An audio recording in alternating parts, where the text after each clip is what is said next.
Gérard Lechesne, j'ai fait partie du groupe qui a fondé Vue d'Afrique il y a 42 ans maintenant. À l'époque, l'Afrique était vraiment perçue de très très loin. Beaucoup de gens même pensaient que c'était un seul pays.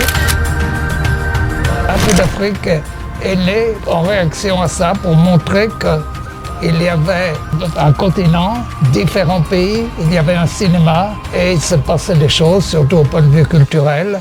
Et l'idée aussi, c'était d'établir des contacts ou des rapprochements entre les cinéastes d'ici et d'Afrique.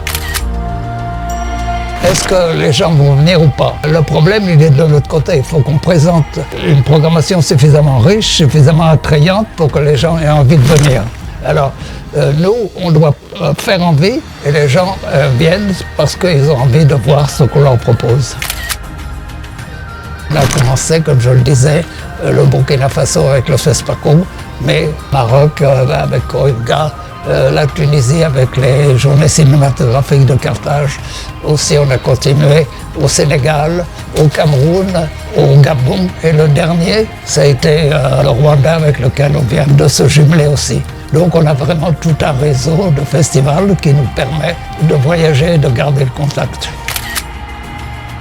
Ne manquez pas votre émission À vos l'honneur dès 19h sur Gaz TV avec comme invité Monsieur Gérard Lechesne. À vous l'honneur, une émission soutenue par Afrique Remit.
À vous l'honneur, une émission soutenue par Afrique Remit.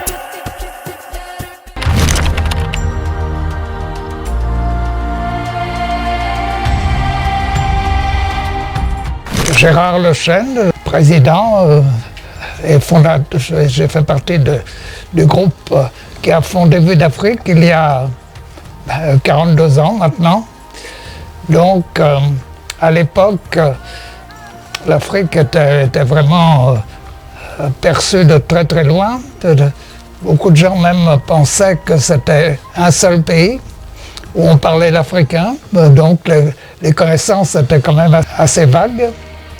Et surtout, il n'y avait aucune information de type culturel, aucun film, ni sur les grands écrans, ni sur les petits.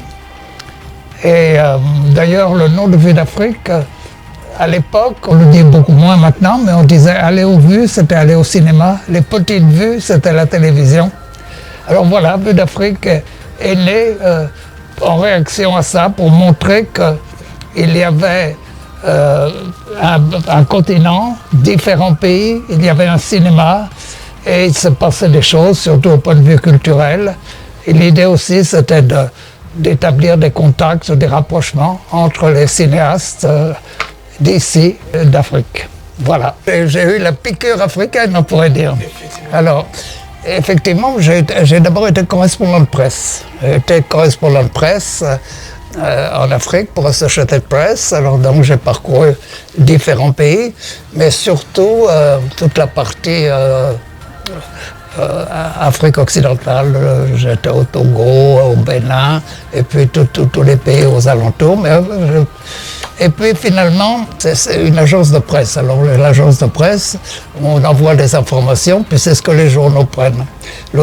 Ils demandent surtout le côté un peu folklorique. Alors ça m'intéressait beaucoup moins. C'est pour ça qu'il y a eu l'idée d'apporter plutôt l'idée, c'était l'Afrique vue par les Africains. C'était donc l'idée de ce festival de cinéma. À partir de là, ça a permis également de nouer des contacts avec, on a commencé, comme je le disais, le Burkina Faso avec le FESPACO, mais le Maroc avec Corriga, la Tunisie avec les journées cinématographiques de Carthage. Aussi, on a continué au Sénégal, au Cameroun, au Gabon. Et le dernier, ça a été le Rwanda avec lequel on vient de se jumeler aussi. Donc on a vraiment tout un réseau de festivals qui nous permet de voyager et de garder le contact.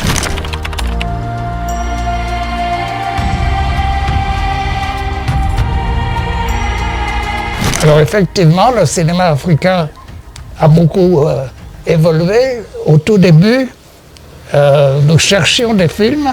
Le cinéma africain est né vers la fin des années 50. Les films étaient rares. Puis, il y en a eu quand même de plus en plus. Il y a eu la révolution numérique. Et à partir de ce moment-là, le problème s'est inversé. Maintenant, on en reçoit des centaines et il faut sélectionner, il faut trier. Il y a effectivement des pays en pointe. Il y a eu l'Afrique du Sud, il y a eu l'Égypte, il y a le Maroc maintenant qui est vraiment un pays qui produit beaucoup d'excellents films. Et puis, dans beaucoup d'autres pays, il y a des films vraiment de grande qualité. Et nous avons établi beaucoup de contacts avec différents festivals. Le FESPACO, depuis les tout débuts, le Festival panafricain du cinéma au Burkina Faso, qui a stimulé la production cinématographique dans ce pays. Il y a nous avons aussi des contacts avec le Festival de Corriga, le Festival au Gabon, au Rwanda, à Madagascar.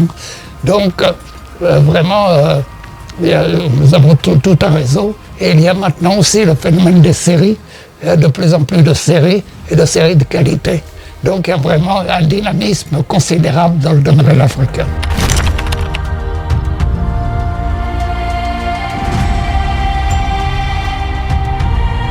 La représentation, ça c'est autre chose. On pourrait dire non, dans les chaînes traditionnelles, il y a très peu de représentation du cinéma africain. Maintenant, par l'audiovisuel, les plateformes, Internet, le public concerné, intéressé, a accès, bien entendu. Vous avez TV5 aussi, qui avec une audience limitée, présente des actualités, de l'information sur l'audiovisuel africain. Alors, la réponse à votre question, elle est double. Non, il n'est pas assez représenté. Oui, les gens peuvent quand même, s'ils le veulent, aller chercher et trouver ce qui les intéresse. Mais il n'y a pas de proposition. Il faut vraiment aller chercher.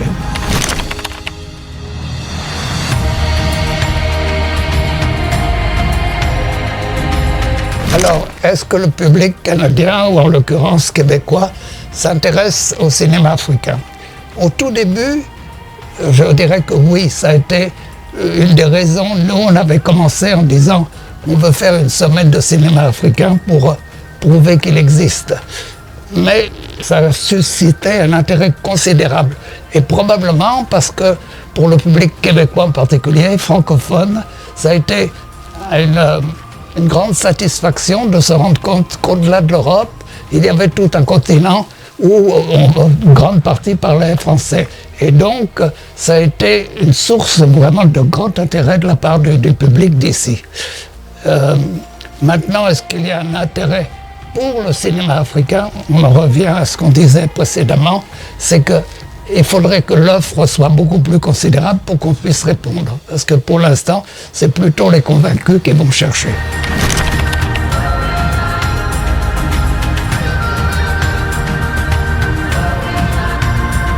votre question, est-ce que je vais être satisfait des résultats? Alors, si on dit qu'on est satisfait, c'est très mauvais parce que ça veut dire qu'on s'endort sur ses lauriers. Alors, il ne faut surtout pas dire qu'on est satisfait. Maintenant, considérant l'évolution, c'est sûr qu'il y a une ouverture considérable, un intérêt, et pendant le festival, on s'en rend compte de ça. Et il y a aussi un intérêt de la part de tous nos partenaires. On a des partenaires qui sont là depuis les tout débuts, qui sont fidèles, pérennes. Donc, on peut dire, c'est facile de dire oui et non, mais c'est le cas. On est à la fois, le bilan est satisfaisant, mais on n'est pas satisfait parce qu'on en veut davantage.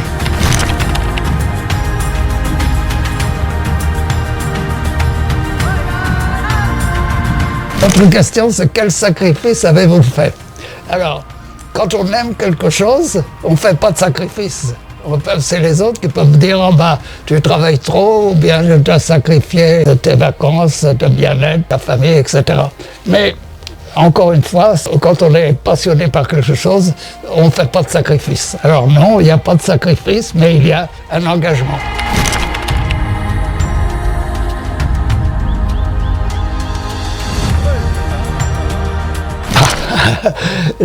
Les périodes difficiles, il y en a eu tout le temps.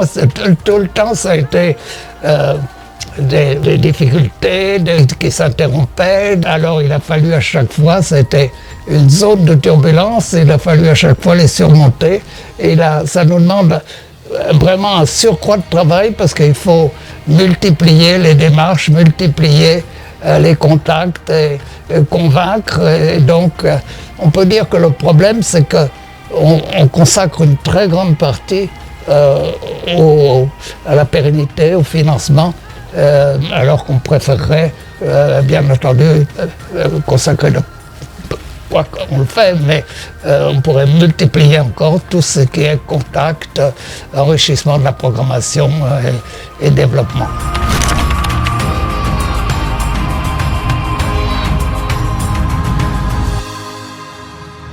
Bien sûr, bien sûr qu'on travaille avec des jeunes talents. On a des activités spécialement dirigées vers les jeunes, on a des activités de formation, on a des activités. Pendant le festival, on fait venir les jeunes les matinées et on va dans les écoles aussi présenter des sessions, des ateliers, des projections, des discussions.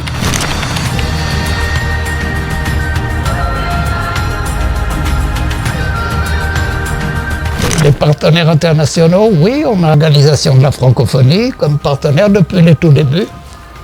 Étant donné que c'est même Tahar Sheria, qui était le fondateur des Journées cinématographiques de Carthage, qui à l'époque était directeur de la culture à l'Organisation de la francophonie, qui nous a donné un très bon coup de main. Et puis l'UNESCO aussi, auprès de ces deux organismes, on a d'ailleurs un statut consultatif. Voilà, au point de vue international, c'est ce qu'on peut dire.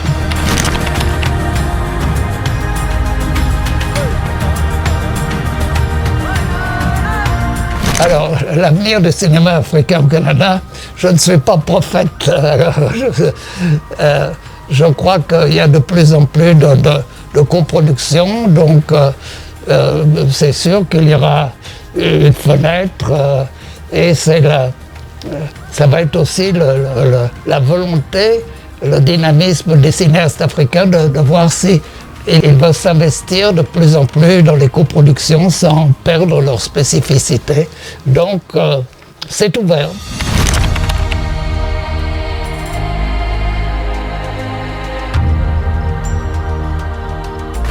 Alors, un rêve que vous n'avez pas encore réalisé. En fait, je crois qu'il ne faut pas trop rêver. Rêver un peu, c'est bien, mais il faut rester les pieds sur terre. Et donc, je dirais, non, il y a des ambitions qui sont toujours actives. Et si ce n'est pas réalisé, ben on s'efforce d'y parvenir.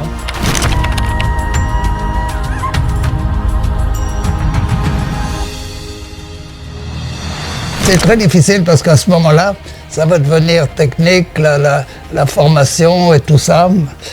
je veux bien répondre à cette question, mais ça va être en termes extrêmement généraux et sans grand intérêt. C'est sûr que si on s'intéresse au cinéma, faut faire comme on l'a toujours fait, il faut se lancer, il faut avoir s'associer à des partenaires, s'associer à des mentors, des gens qui vont connaître, et puis faire le plus possible d'expérience et puis ça s'imposer. En fait, c'est pas tellement différent dans le domaine du cinéma que dans d'autres domaines. Il faut de la conviction, il faut s'acharner et il faut avoir quand même un peu de talent.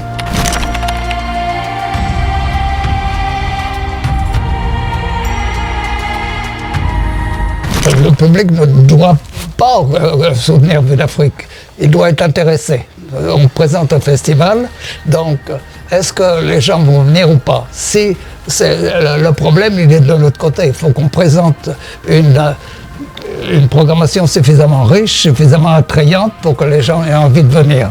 Alors, nous, on doit faire envie et les gens viennent parce qu'ils ont envie de voir ce qu'on leur propose.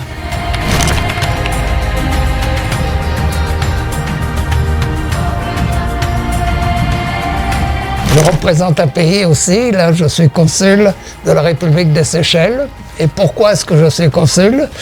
Pourquoi on m'a proposé d'être consul? C'est parce que j'ai fait des films sur, ça s'appelait Transmission d'expérience créole. Le premier film, ça avait été sur Haïti, mais aussi il y a cet ensemble de pays créoles, aussi bien dans l'océan Indien que dans les Caraïbes, qui parlent la même langue. Au tout début, peu de gens le savaient, mais maintenant, il y a eu les universitaires, il y a eu des rencontres.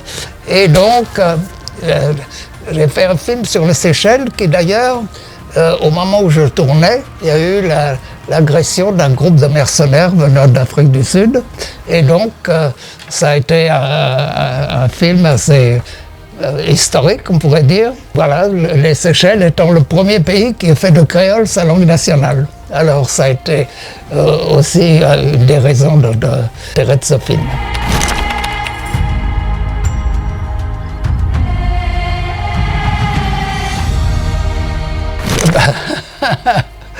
Eh bien,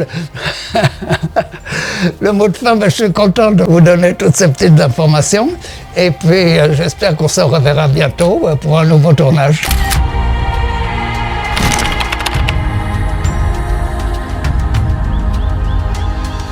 À vous l'honneur, une émission soutenue par Afrique Remit.